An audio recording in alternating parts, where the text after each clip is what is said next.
Hi, you're on the Reddit Confessions channel. The first thing she did was complain about the airport coffee. Not a hug, not I missed you, just that they ran out of oat milk.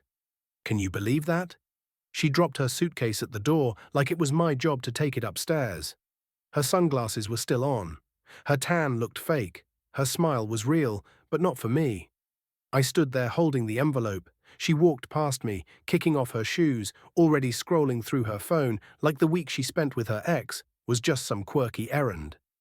Don't start, she said flatly, not even looking at me, like I was a conversation she'd muted.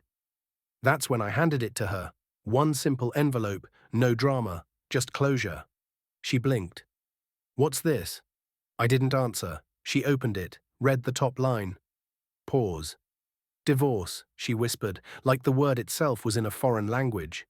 I finally spoke. Quiet, calm, already detached, already finished. She laughed, actually laughed. You're being ridiculous. I didn't move. I didn't blink.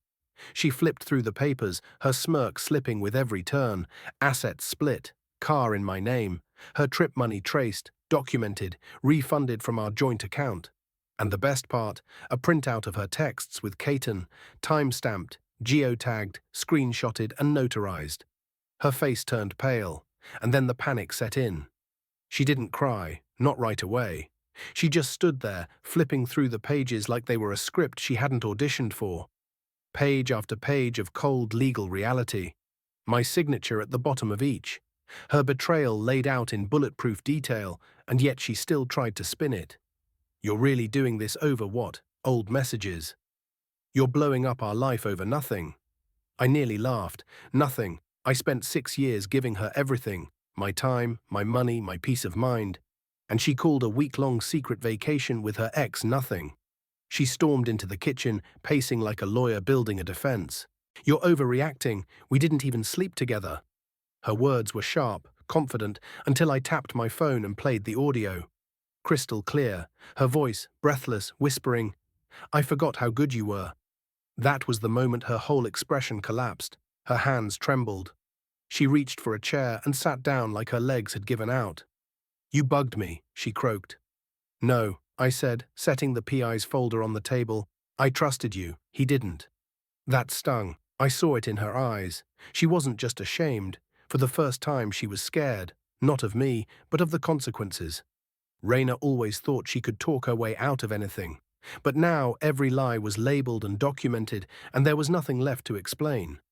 You're not even going to talk to me, she asked. You just what? Plan a takedown while I was gone. That made me snap. No, Raina, I planned a future. You burned it down. I just handed you the ashes. She stood up fast, knocking the chair over. You're weak, she hissed. You always were. I needed someone with fire. I nodded slowly. That's why you went crawling back to a man who dumped you in college and now sells crypto courses on Instagram. Her silence was deafening. That's when I walked to the front door, opened it and motioned to her suitcase. You should go before this gets worse for both of us. She didn't move, just stared at me like I was someone she didn't recognize. Maybe I wasn't. Maybe the version of me who let things slide, who begged for connection, who believed her excuses. Maybe he died the moment she left for that flight. And maybe that's the part she regrets now, not the affair, but that I finally stopped being the doormat she needed. She didn't leave that night. She sat at the kitchen table, pretending the envelope in her lap wasn't a grenade. She looked around the house like it was unfamiliar now, like I had rearranged everything while she was gone. Maybe I had. Emotionally, at least. I didn't raise my voice. Didn't curse her out. That's what made it worse. I wasn't the man she remembered. I wasn't begging. I wasn't broken. I was done. And I think that terrified her more than anything. She finally spoke around midnight. So what now? Her voice cracked slightly, like she still couldn't believe I was serious. You want me to just leave? That's it? I didn't even turn to look at her.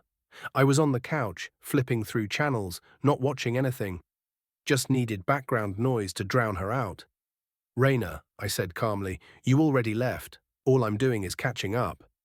She started crying then, soft at first, then harder when she realized I wasn't coming over to comfort her like I used to.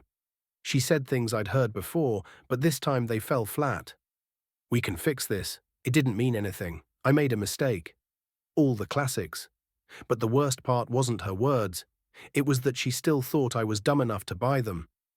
I got up to grab a drink. As I passed, I saw her looking at her reflection in the microwave door. Mascara running, lips trembling, and I swear I saw something I hadn't seen in years. Shame. But not the kind that makes people change, the kind that makes them desperate. "Dean," she whispered, "you don't have to do this. We can figure it out. I'll cut him off, I swear." I laughed, quiet, bitter. "You already figured it out when you packed for that trip. You just didn't think I would." She followed me barefoot into the hallway, pleading now. "Don't throw this away. Don't throw me away." I turned to her, tired. "You threw me away the second you bought that second ticket, Raina." She broke, sat on the stairs, buried her face in her hands, sobbing like the villain at the end of a movie who finally realizes the hero doesn't love her anymore. And the sad part, a small piece of me still felt bad. But I didn't stop walking. I didn't kneel beside her. I went upstairs, shut the door, locked it. That night, I lay in bed alone while she stayed downstairs on the couch, crying herself into silence. I thought I'd feel free. I didn't. I just felt empty, like someone had taken a vacuum to my chest and left nothing but echo. But I needed that silence, because the next morning I was going to tell her something that would destroy whatever little hope she still had left. The next morning wasn't quiet. It was fake quiet. The kind where the coffee machine hisses louder than it should and the clock ticks like a countdown. I came downstairs already dressed. She was sitting on the same couch she cried herself to sleep on, wrapped in a blanket I bought her 2 Christmases ago. I wondered if she even remembered that, or if that memory had been overwritten by beach photos and secret hotel rooms. Raina looked up, eyes puffy, trying to read my face. She didn't ask how I slept. She just blurted, "Can we talk before you make things worse?" I didn't answer. I walked to the fridge, poured myself orange juice, sat down at the dining table, and placed a small box next to my glass. That got her attention. She stood slowly and crossed the room like she was approaching a wild animal. "What's that?" she asked, her voice cautious. "My goodbye," I said, not looking at her. She sat across from me, still wrapped in that blanket, like it could protect her from consequences. "Dean, I made a mistake, a big one. But don't act like you're innocent. You've been distant for months." That was her defense, me being distant. As if emotional detachment gives someone a green light to resurrect an ex and book matching plane tickets. "I was distant," I said slowly, "because I was watching the woman I love turn into someone I couldn't recognize." She flinched. For once her eyes didn't roll or dart away. They just dropped. "I thought he could give me something I'd lost," she muttered. "But it wasn't real. It didn't feel right." I slid the box toward her. She opened it, probably expecting a ring or some nostalgic relic I'd kept to remind her what we used to be. But it wasn't that. It was her phone. Not the one she used now. The old one she'd thrown in a drawer months ago because she said it was too slow. Except it still had her backup files, messages, videos, photos, everything. She looked at me in disbelief. "You went through this?" "No, I let your lies walk me straight to the truth. I didn't need to break in." "You left the door wide open." She reached for the glass of water beside her and nearly dropped it. "What do you want from me, Dean? You want me to grovel? You want me to disappear?" I stared at her. "I want the woman I married back, but she's gone, and what's left isn't worth fighting for anymore." She broke again. Tears ran silently this time, like she knew the performance didn't matter anymore. She stood up, opened her mouth, closed it again, then finally whispered, "I never thought you'd have the strength to walk away." I smiled faintly. "Neither did I. But you showed me how." That morning, she packed again, but slower this time. I didn't offer to help.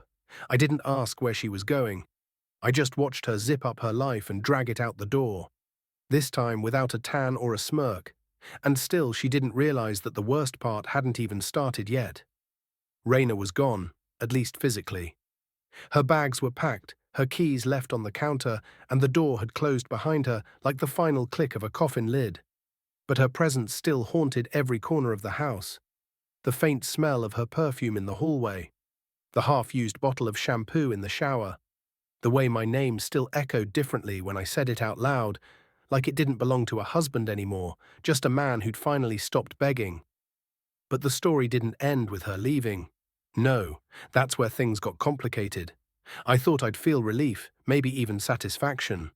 But what I actually felt was nothing. Just the kind of numb that makes you question if you ever mattered to the person who slept beside you for 6 years. I stood in the kitchen, staring at the coffee pot she used every morning. And I realized I didn't know how I liked my coffee. I always made it the way she liked it.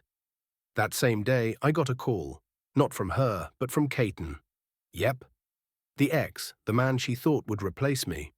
He sounded nervous, which was rich coming from the guy who had no problem cozying up to another man's wife. "Hey Dean, I think we should talk," he said. I nearly dropped the phone. "What makes you think I have anything to say to you?" I asked. He hesitated, then said the one thing that flipped everything upside down. "She lied to both of us." I froze. "Come again," I said, bracing myself. He sighed. "She told me you were separated, that she filed first, that you cheated. I didn't find out the truth until she broke down at the hotel. I left early. I didn't sleep with her, man." Part of me wanted to believe he was just covering his own guilt, but something in his voice felt honest, shaky, ashamed, even a little lost. He said Rhea kept spinning stories even on the flight down. Said she had a plan and that I'd never see it coming. And suddenly, all the missing pieces started clicking into place. It wasn't just betrayal, it was manipulation. She hadn't just cheated, she had tried to rewrite reality for both of us. I hung up without saying much, but I was shaking. Not out of anger, but out of clarity, because now I saw her for what she really was, a master of illusion. She didn't just break our vows, she twisted them until they became something unrecognizable, then fed them back to us like truth. Later that evening, I went into the closet and pulled down the storage bin I'd been too afraid to open before. Inside were letters, dozens of them, from her, from the early days before we got married.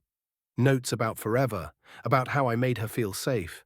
I read them one by one and realized something horrifying. I still wanted to believe those words were true even after everything. But belief doesn't make betrayal disappear. It just delays the pain. And I wasn't done hurting yet. 3 days after she left, I received a letter in the mail, handwritten, no return address, but the handwriting was unmistakable, hers. I stared at the envelope for a full 10 minutes before I opened it. Not because I expected some grand apology, but because I wasn't sure if I had the strength to read one more lie. But curiosity is a cruel addiction. I opened it anyway. It wasn't an apology. It was a script, a carefully worded essay about miscommunication, emotional distance, and how she needed clarity. She said she never meant to hurt me, but that she had to explore what her heart was pulling her toward. "I didn't know if what we had was real anymore," she wrote, "so I had to step away to see if it still was." Step away, she called a secret vacation with her ex-boyfriend. Stepping away, my stomach twisted as I read on. The letter ended with, "If you ever decide to forgive me, I'll be waiting. I still love you, even if I've done everything to make you doubt it." No signature, no return address, just that haunting line that sat in my chest like a stone. "I'll be waiting." I didn't know what bothered me more, that she wrote it, or that part of me still wanted to believe it. Later that evening, I called Gabe, the same friend who helped me uncover her lies. I hadn't told him everything yet, but I needed a voice outside my own head. He didn't mince words. "Dean, you don't owe her healing. You owe yourself freedom. She made her choices. Stop carrying her consequences." I wish it were that easy, because the truth is, betrayal doesn't just hit your heart, it hits your identity. I started questioning everything. Was I boring? Was I not enough? Did I miss signs years ago and just pretend not to? I replayed moments like old voicemail messages, ones where she smiled at me, held my hand, said she was lucky. Was it all fake, or had I been real in a story that slowly rewrote itself?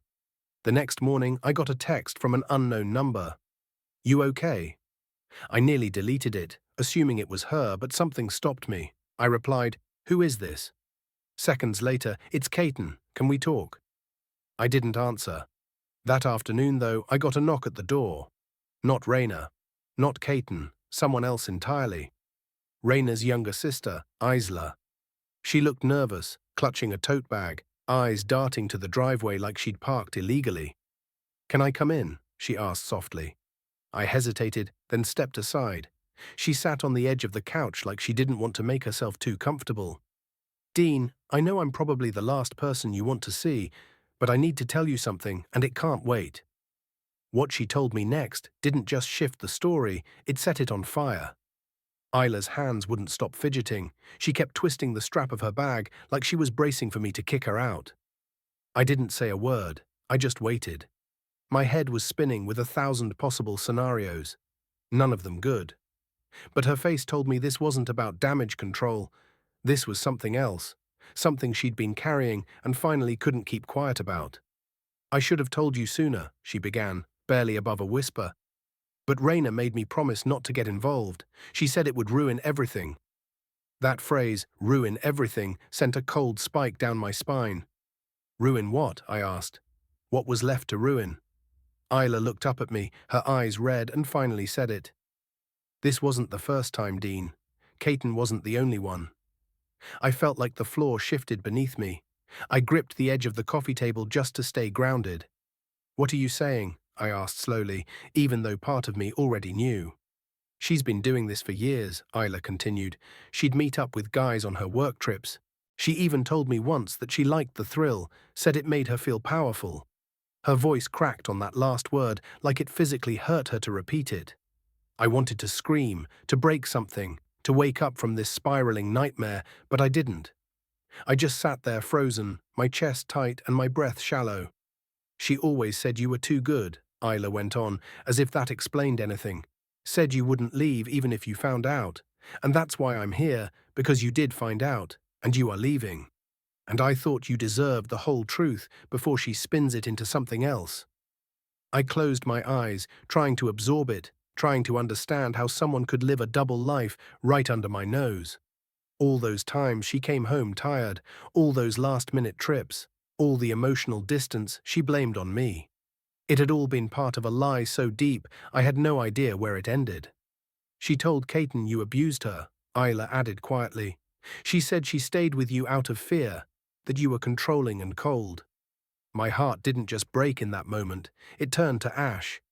I had spent the last few weeks questioning my worth, my masculinity, my ability to love. And all along, she had been out there turning me into the villain of her story. I stood up suddenly, overwhelmed by the heat in my face. "Why are you telling me this now?" I snapped, my voice sharper than I intended. Isla looked up at me, eyes full of guilt. "Because I watched her destroy you, and I stayed quiet because you were good to her, Dean. Better than she ever deserved. And because if I were in your place, I'd want someone to finally be honest." I didn't know what to say. I didn't thank her. I didn't yell. I just stood there, my entire body trembling with the weight of what I just learned. My marriage hadn't just been a betrayal. It had been a performance, a script written by someone who wanted to look like the victim while playing the villain all along. And still, there was one more person I needed to hear from. After Isla left, I sat alone for what felt like hours, just staring at the space where my life used to be. It's hard to explain what it feels like to watch your reality unravel piece by piece. Not from a single blow, but from years of hidden cuts finally surfacing. But somewhere in that silence, in the wreckage of everything I thought I had, I realized something strange. I felt lighter. Rhea didn't reach out again, not after Isla visited, not after the documents, not after the truth. Maybe she knew it was over, maybe she didn't expect anyone to finally call her bluff. Or maybe for once in her life, she understood the damage was beyond repair. A week later, I moved out of that house. I didn't sell it out of spite. I left it behind like an old coat that no longer fit. The memories were too heavy to carry. I found a small place closer to my work, near a park I used to jog through before everything became about survival. The first night in my new apartment, I slept through the night for the first time in months. No nightmares, no heavy weight on my chest, just silence and peace. A few weeks after that, I started talking to someone. Her name's Delea. I met her through a friend who insisted I needed to laugh again. I didn't expect anything serious. I was still rebuilding, but there was something about Delea. Gentle, honest, real. The kind of person who asked how my day was and actually listened to the answer. We started slow. Coffee turned into long walks turned into deeper conversations. And somewhere along the way, I caught myself smiling again. Genuinely. Not because I was trying to hold things together, but because I no longer had to. I'm not saying I'm healed. That kind of betrayal doesn't vanish overnight. But I've learned that closure isn't about getting an apology. It's about giving yourself permission to move forward, even if you never fully understand why it all fell apart. And as painful as it was, Raina leaving was the best thing that ever happened to me, because it forced me to stop clinging to someone who only loved me when it was convenient. Today, I'm no longer the guy who waited by the door.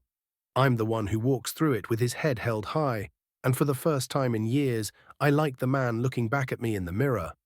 What about you? Have you ever had someone twist reality so well that you began to doubt your own instincts? Or maybe you found strength right when everyone expected you to break? Let us know in the comments. And if this story hit close to home or made you reflect on something personal, don't forget to like and subscribe. More real stories, real confessions, and powerful moments right here on Reddit Confessions.